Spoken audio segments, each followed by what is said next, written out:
Assalamualaikum and a very good day to all of you. My name is Muhammad Hafiz and I'll be representing Group 10. In this problem, we have a heat exchanger where cold water flows in at 25 degrees Celsius with a mass flow rate of 0.2 kg per second, and it must be heated up to 60 degrees Celsius. This heating is done using geothermal water that enters the heat exchanger at 140 degrees Celsius at a mass flow rate of 0.3 kg per second. So before we begin our calculation, we make the standard assumptions. First, steady flow process, meaning conditions do not change with time. Second, change in kinetic and potential energy are negligible, meaning it is equal to zero. Third, no work interaction occurs inside a heat exchanger. 4. No heat loss to the surroundings. So the only heat exchange is between the two fluids inside the exchanger. And lastly, we assume both fluids remain liquid, so no phase change occurs. Now, we draw our control volume around the heat exchanger and write the steady flow energy equation. Energy in minus energy out equals to total energy of the system. With our assumptions, this reduces to Q dot in equals to M dot H2 minus H1. This means the rate of heat transfer into the cold water is simply the mass flow rate multiplied by the enthalpy change from the inlet to the outlet.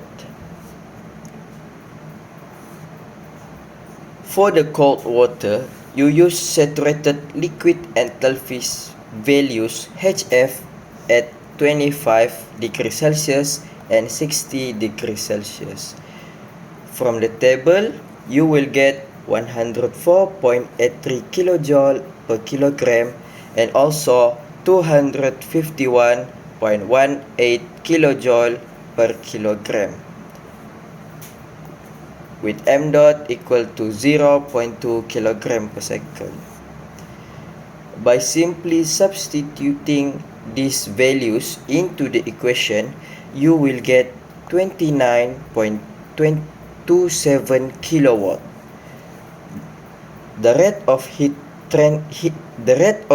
transfer in the heat exchanger Q dot in is equal to 29.27 kilowatt. This is our first answer for the first question that was asked. So now, moving on to the next question. For the geothermal stream, we apply the same steady flow energy equations. Because the heat exchanger is adiabatic to the surroundings, we can say that Q dot out is equal to Q dot in.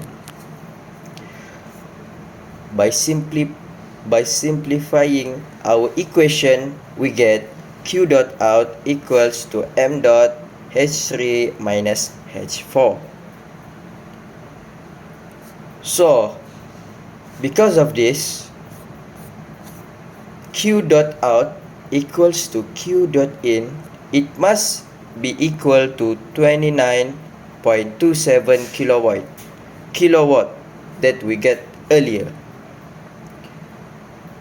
For the geothermal water, we treat it as a liquid with constant specific heat, meaning to say that H3 minus H4 is nearly similar to constant specific heat T3 minus T4, where constant specific heat is 4.13 kilojoule per kilogram degree Celsius T3 is equal to 140 degrees Celsius, and T4 is the one that we are searching for now.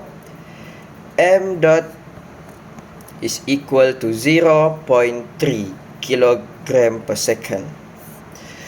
So, by simply substituting the values into our equation, we now get the value of T4 equals to 117.36 degrees Celsius.